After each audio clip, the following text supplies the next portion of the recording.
Hello everyone. If you are really dedicated for LICW, then this video is very important for you. In this video, we will discuss the real competition of LICW exam. By the way, I should have made this video earlier, but due to some health issues, I couldn't.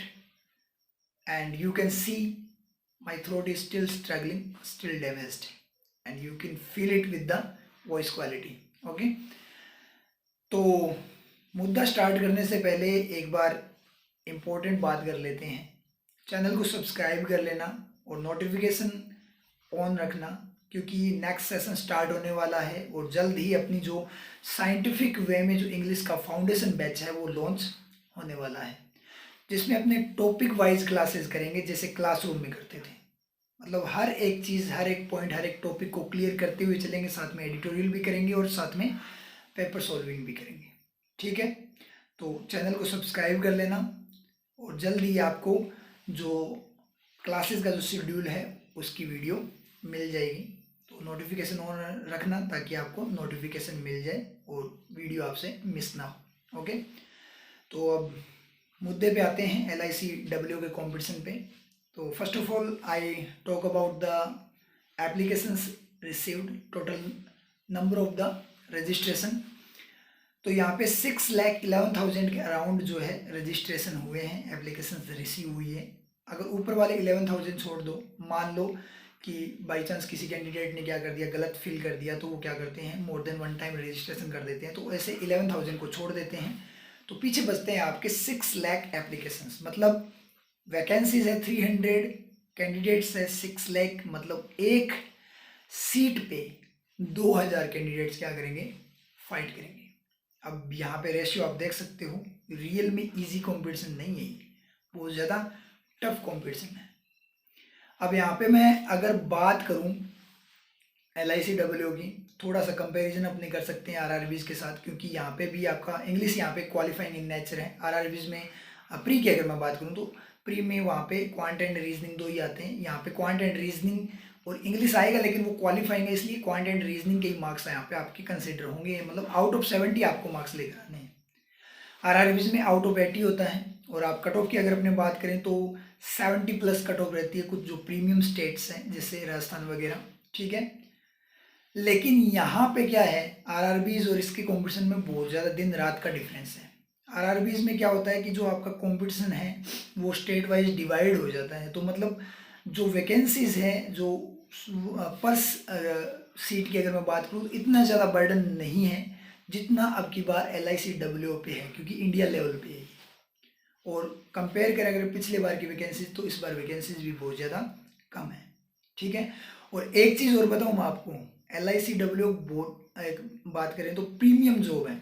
SBI PO भी LICW का exam देता है। तो मतलब quality of the candidate है ना, वो भी बहुत ज़्यादा हाई है। मीन्स कॉम्पिटिशन बहुत ज़्यादा टफ है। तो इस कंपटीशन को फाइट करने के लिए आप लोगों को बहुत शानदार वाली हाई लेवल की प्रैक्टिस एंड मेहनत करनी पड़ेगी।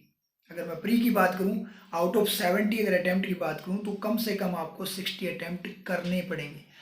क्वांट एंड रीजनिंग की अगर मैं बात करूं तो आपको 20 मिनट्स में 30 क्वेश्चन पर सब्जेक्ट आपको करने ही होंगे, तभी जाकर आपके 60+ अटैम्प्ट होंगे, और वो भी अच्छे वाली एक्यूरेसी के साथ, तभी जाकर बात बनेगी।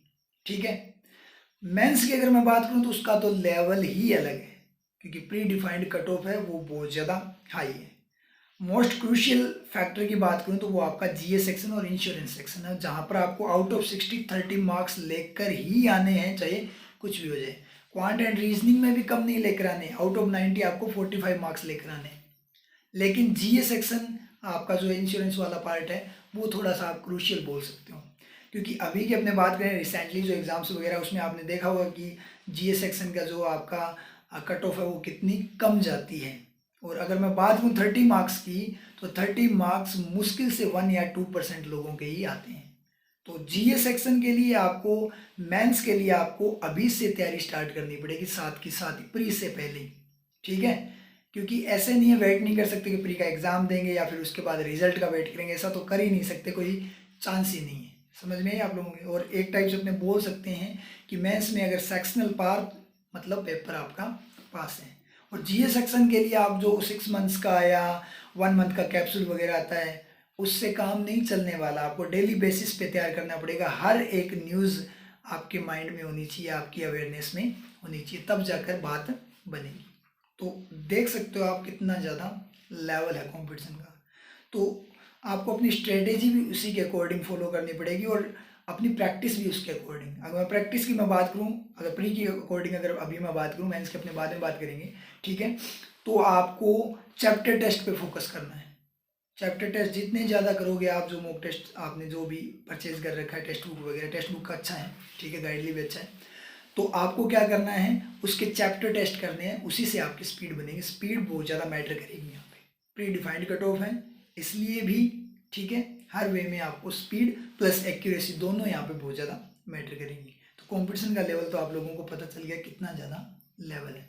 अब उसके अकॉर्डिंग अपनी स्ट्रेटेजी बनाइए और उसके अकॉर्डिंग ही प्रैक्टिस कीजिए, दिन रात एक कर दीजिए अगर आपका ड्रीम है तो। और क्योंकि बहुत सारे कैंडिडेट्स की क्वेरीज आई है, मतलब टिप्स वगैरह पूछे कि सर LICW के एग्ज़ाम के लिए कौन सी बुक अच्छी रहेगी, कोई एक बुक गाइड कर दीजिए। तो ऐसा कुछ नहीं, ज़्यादा से ज़्यादा प्रैक्टिस करो, ठीक है। क्योंकि ऐसे कैंडिडेट हैं जिनसे बात हुई है कि सर मैंने पूछा कि बैंकिंग में फील्ड में कब से हो आप, एग्जाम्स की वगैरह की तैयारी कर रहे हो। तो बहुत सारे कैंडिडेट तो ऐसे हैं जो बोले सर हमने तो बैंकिंग फील्ड की कभी तैयारी नहीं की, लेकिन LICW मस्त जॉब है, मस्त सैलरी है, तो हमें इसकी तैयारी करनी है। और ऐसे भी कैंडिडेट है जिनको 6 महीने साल हो गए टच में ही नहीं है बैंकिंग एग्जाम्स के, तो उनके लिए बहुत ज़्यादा टफ बन जाएगा। तो बहुत ज़्यादा प्रैक्टिस चाहिए उनको, क्या जिनकी बहुत तगड़े वाली तैयारी है, धुरंधर है, उनको ही बहुत ज़्यादा प्रैक्टिस चाहिए। तो उसके अकॉर्डिंग प्रैक्टिस कीजिए, तभी जाकर आपका सिलेक्शन होगा। क्लियर है? All the best.